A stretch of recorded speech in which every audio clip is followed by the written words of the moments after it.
જય શ્રી કૃષ્ણ વૈષ્ણવો, દેશ વિદેશમાં વસતા મારા વાલા વૈષ્ણવો તથા મારા ખાસ યુવા મિત્રો, સર્વપ્રથમ આપણે આપણા ઈષ્ટદેવનું સ્મરણ કરીએ.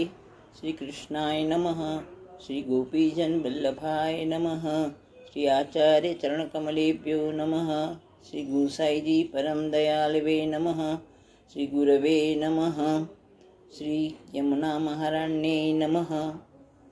હવે વૈષ્ણવો, આજથી આપણું જે મેઇન ઉદ્દેશ છે કે આપણા નિત્ય નિયમના સ્તોત્ર જે છે તેનો સંસ્કૃત ગુજરાતીમાં અનુવાદ બતાવો, અને તે ખાસ મારા યુવા મિત્રો માટે, કારણ કે જેઓ પુષ્ટિ માર્ગ વિશે જાણવાની ઘણી ઈચ્છા છે, પરંતુ કદાચ મને એમ લાગે છે કે તેઓ સંસ્કૃતમાં હોવાથી કદાચ તેમને અર્થબોધ ન થતો હોય, તો હું મારી ક્ષમતા પ્રમાણે તે આપણા ગુરુદેવના આશીર્વાદથી, તેમના માર્ગદર્શનથી સમજાવવાની કોશિશ કરીશ. જો તેમાં પણ મારી કંઈ ભૂલ થઈ જશે તો આપ શ્રી ગુરુદેવ મને ક્ષમા કરશો.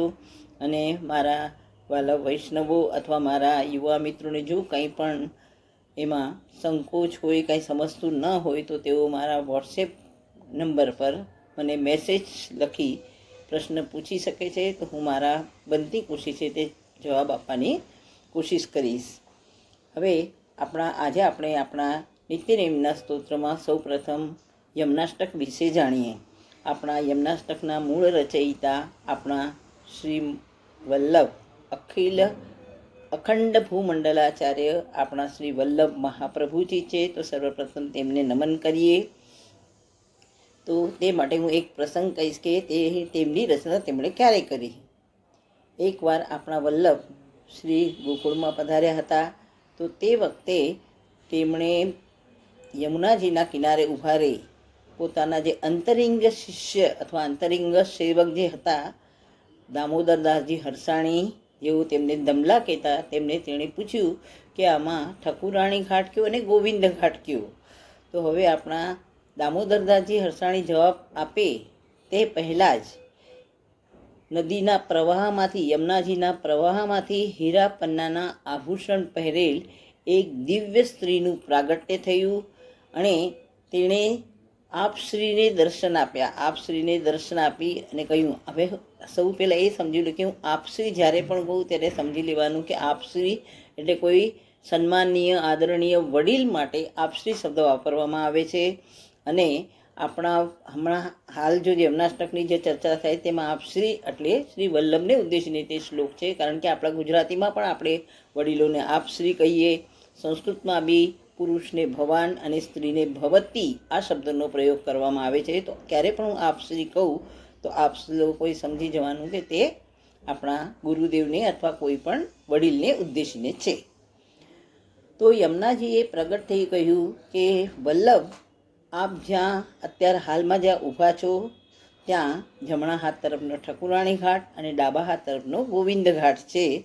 અને એ ઘાટ વિશે જ્યારે મહાપ્રભુજીએ યમુનાજીના દર્શન કર્યા તો તેમની સ્તુતિ કરી અને તેમને નમન કરી, તેમની સ્તુતિ કરી. અને તે વખતે તેમના સ્તુતિ રૂપે જે રચનાની નિર્મિતિ થઈ તે જ છે આપણું યમનાષ્ટક, અને તેના રચયિતા આપણા વલ્લભ છે.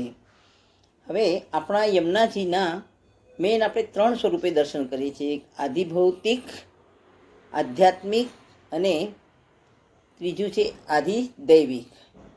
હવે આધિભૌતિક એટલે આપણે જે જળ રૂપે જે દર્શન કરીએ તે આધિભૌતિક, અને આધ્યાત્મિક એટલે આપણા યમુનાજીનું આપણે જે સ્વાનુભાવ અથવા તેમની મહિમા, તેમનું પ્રાગટ્ય જે આપણે વાંચન કરીએ છીએ તે આધ્યાત્મિક, અને તે ત્રીજું છે તેમનું આધિદૈવિક સ્વરૂપ. આધિદૈવિક એટલે આપણે ચિત્રજીમાં જે દર્શન કરીએ છીએ કે આપણા યમુનાજી શ્રીહસ્તમાં કમળની માળા ધારણ કરી પોતાના નિજ સ્વામી શ્રી કૃષ્ણને અર્પણ કરવા જતા હોય તે જે આપણને દર્શન થાય છે તે આપણા આધિદૈવિક સ્વરૂપના દર્શન.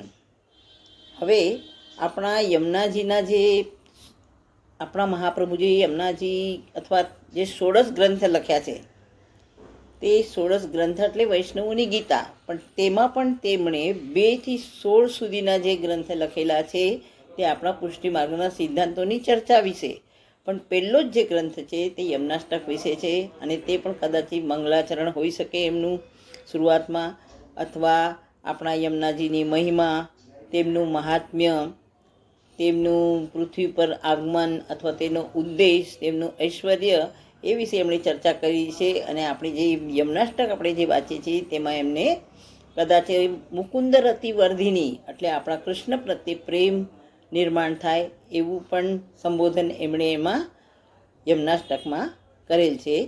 તો અને બીજું કે આપણા યમનાષ્ટકનું જે આજે હું ગુજરાતીમાં અનુવાદ બતાવવાની કોશિશ કરીશ, તો તેમનું સ્તુતિ રૂપે પહેલાં જ આપણા જે વૈષ્ણવની જે આપણી સ્તોત્ર પુસ્તિકા છે તેમાં આપેલી છે તે સ્તુતિ, તો તેમાં પણ તેનું મસ્ત ગીત રૂપે, ઢોળ રૂપે તેમણે આપેલું છે.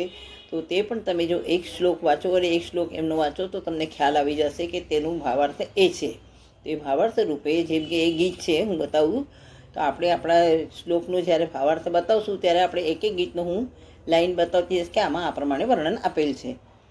તો તે શ્લોકનું સ્તુતિની શરૂઆત છે.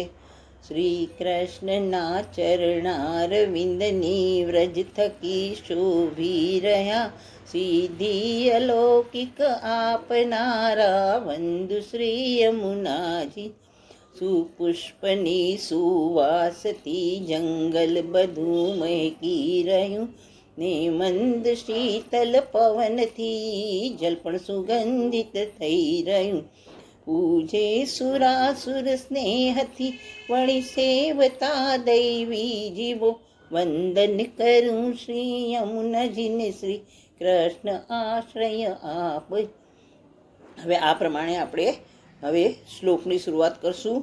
અને જો કોઈ અમારા યુવા મિત્રોને કોઈ પણ એમાં સમજવામાં ન આવે તો મારો આ જે વોટ્સએપ નંબર છે તે નંબર પર મેસેજ લખી તેઓ મારાથી કોન્ટેક્ટ કરી શકે છે. તો હું મારી બનતી કોશિશ કરીશ કે તેનો જવાબ હું આપી શકું. ધન્યવાદ વૈષ્ણવ. જય શ્રી કૃષ્ણ.